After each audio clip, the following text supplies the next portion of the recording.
جب سے جنگ شروع ہوئی ہے تب سے اب تک کی سب سے خطرناک سٹرائکس کی ہیں. 10 منٹ میں 100 سٹرائکس کی ہیں. سب سے بڑی رکاوٹ ملعون نیتن یاہو اور اسرائیل ہیں جو نہیں چاہتے کہ جنگ بند ہو. وہ خلیجی ممالک اور ایران کی مکمل تباہی چاہتے ہیں. اس نے لبنان میں جنگ بندی سے انکار کر دیا ہے. ایران کا اس پر کیا موقف ہے؟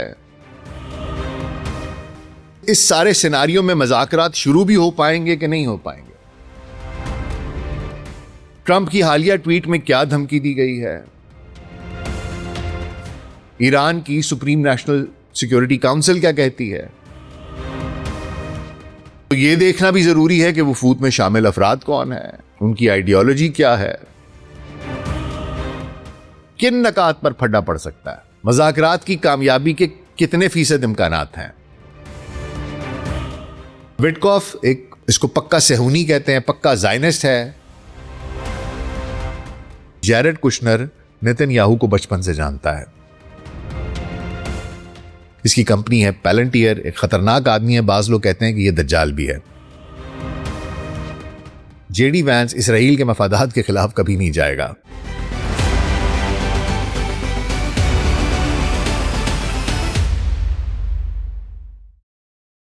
گلوبل سچ پوڈ کاسٹ ڈاکٹر ناصر بے کے ساتھ ابھی خدمت میں حاضر ہیں. جی السلام علیکم. 40 روز کی جنگ، میزائل سٹرائک ہیں، ڈرون سٹرائک ہیں، آیت اللہ خامنائی، ٹاپ ٹیئر لیڈرشپ، 166 بچیاں، 2000 سے زیادہ افراد کی شہادت. خلیجی مشرق وسطی کے ممالک میں تنصیبات پر حملے، شہادتیں، نقصان، ایک کیوس. پوری دنیا اس وقت جمود کا شکار. آپ نے ہرمز کی بندش، پوری دنیا کی اکانومی گھٹنوں پر. ایرانی عوام اس جنگ کے بعد آزاد ہوں گے.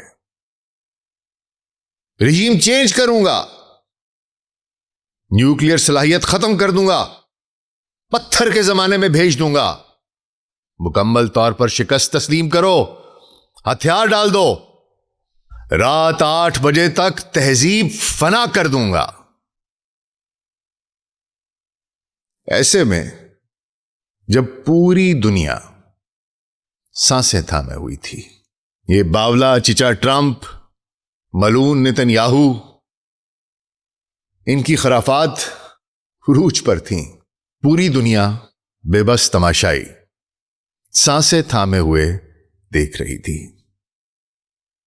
ایسے میں ایک امید کی کرن.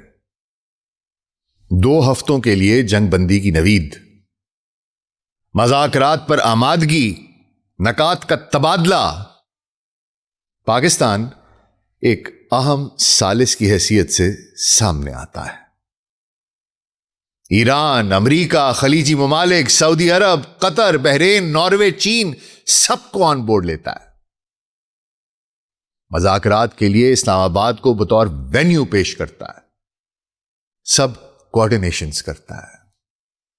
جب دنیا کی سو کالڈ طاقتور ممالک بے بسی سے صرف نظارہ دیکھ رہے ہوتے ہیں، پوری دنیا کی معیشت جمود کا شکار ہوتی ہے، پاکستان آگے بڑھتا ہے. اور پاکستان کے لیے یہ ایک بہت بڑی سفارتی کامیابی ہے. بڑے بوڑھے کہا کرتے تھے کہ ایک وقت ہوگا، ہمیں بتاتے تھے کہ پتر ایک وقت آئے گا کہ دنیا کے اہم ترین فیصلے پاکستان میں ہوا کریں گے. آج اس کی ایک جھلک دکھائی دے رہی ہے. الحمدللہ اللہ سبحانہ تعالیٰ نے پاکستان کو عزت دی، اس قابل بنایا. مبارکباد فیلڈ مارشل عاصم منیر، وزیر اعظم شہباز شریف، نائب وزیر اعظم اسحاق ڈار، محکمہ خارجہ، سفارتی عملہ اور دیگر تمام لوگ جو پردے پر دکھائی نہیں دیتے، پس پردہ محنت کرتے ہیں، کام کرتے ہیں، اور انہی کی محنت سے قوموں کو کامیابیاں نصیب ہوتی ہیں. آپ سب کو بہت بہت مبارکباد اور دعائیں. کہ اللہ سبحانہ تعالیٰ اگلے مراحل میں بھی آپ کو کامیابیاں عطا فرمائے، آمین۔ مذاکراتی ٹیمیں حضور کل پاکستان پہنچ رہی ہیں۔ امریکی ڈیلیگیشن کی قیادت جے ڈی وینس کر رہے ہیں، ان کے ساتھ سٹیو وڈکوف ہیں، جیرڈ کشنر ہیں۔ ایرانی وفد کی قیادت باقر غالبوف کر رہے ہیں، ان کے ساتھ عباس اراغچی ہیں اور ان کی باقی کی ٹیم ہے وفد کی۔ مذاکرات کے لیے امریکہ کی طرف سے 15 اور ایران کی طرف سے 10 نکات پیش کیے گئے ہیں۔ ایران کی ایک اہم ڈیمانڈ یہ تھی کہ جنگ بندی پورے خطے میں ہو۔ وزیر اعظم شہباز شریف نے جو ٹویٹ کیا اس میں بھی یہی کہا تھا کہ پورے خطے میں جنگ بندی ہوگی، لیکن ایسا ہوا نہیں۔ لبنان میں اسرائیلی بربریت جاری ہے۔ کل جب سے جنگ شروع ہوئی ہے تب سے اب تک کی سب سے خطرناک سٹرائکس کی ہیں۔ 10 منٹ میں 100 سٹرائکس کی ہیں۔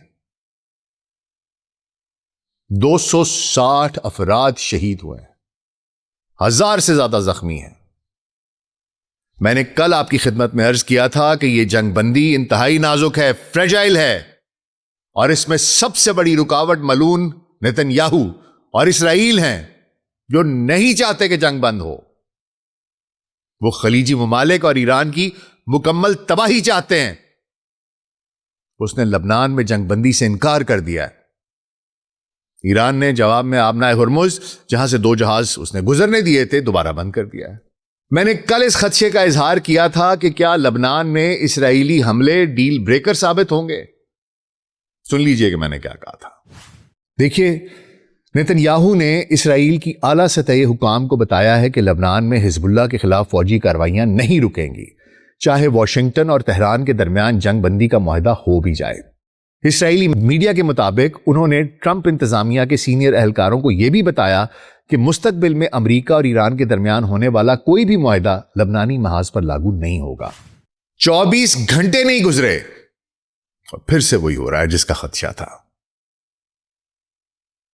اسرائیل نے لبنان پر جو حملے کیے، ان کی نوعیت کیا تھی، وہ کتنے شدید تھے، ان کا مقصد کیا تھا، ملعون نیتن یاہو کا موقف کیا ہے، نیتن یاہو اور اسرائیل کا جنگ بندی سے انکار کے بعد ٹرمپ انتظامیہ کے موقف میں کیا تبدیلی آئی ہے، ایران کا اس پر کیا موقف ہے، اور کیا اس سارے سیناریوں میں مذاکرات شروع بھی ہو پائیں گے کہ نہیں ہو پائیں گے۔ ٹرمپ کی حالیہ ٹویٹ میں کیا دھمکی دی گئی ہے، ایران کی سپریم نیشنل سیکیورٹی کاؤنسل کیا کہتی ہے، اور اگر اسرائیل کی ان تمام تر سازشوں کے باوجود یہ دونوں ممالک کے وفود مذاکرات کے لیے آ جاتے ہیں تو یہ دیکھنا بھی ضروری ہے کہ وفود میں شامل افراد کون ہیں، ان کی آئیڈیالوجی کیا ہے، ان کا ٹلٹ کس طرف ہے، ہارڈ لائنرز ہیں، فلیکسیبل ہیں، سنیں گے، اپنے موقف پر ہی ڈٹے رہیں گے، یا نیگوشیٹرز کیسے ثابت ہوں گے، کوئی لچک دکھائیں گے کہ نہیں دکھائیں گے۔ J D Vance, Steve Witkoff, Jared Kushner, اس کی اپروچ کیا ہوگی، باقر غالباف، اراغچی کی اپروچ کیا ہوگی، کیا بریک تھرو ہو پائے گا، کن نکات پر پھڈا پڑ سکتا ہے، مذاکرات کی کامیابی کے کتنے فیصد امکانات ہیں، آج اس سب پر بات ہوگی۔ تو حضور اگلے 10 سے 15 منٹ کے لیے دھیان ذرا ادھر، اور اگر ہمارا کانٹینٹ پسند آ رہا ہے تو ویڈیو کو لائک اور چینل کو سبسکرائب کر دیجیے گا۔ تو آئیے آغاز کرتے ہیں۔ اس سے پہلے کہ میں مذاکراتی وفود اور نکات پر بات کروں، پہلے یہ دیکھ لیتے ہیں کہ موجودہ صورتحال کیا ہے، اور کیا یہ مذاکرات ہو بھی جائیں گے کہ نہیں ہوں گے۔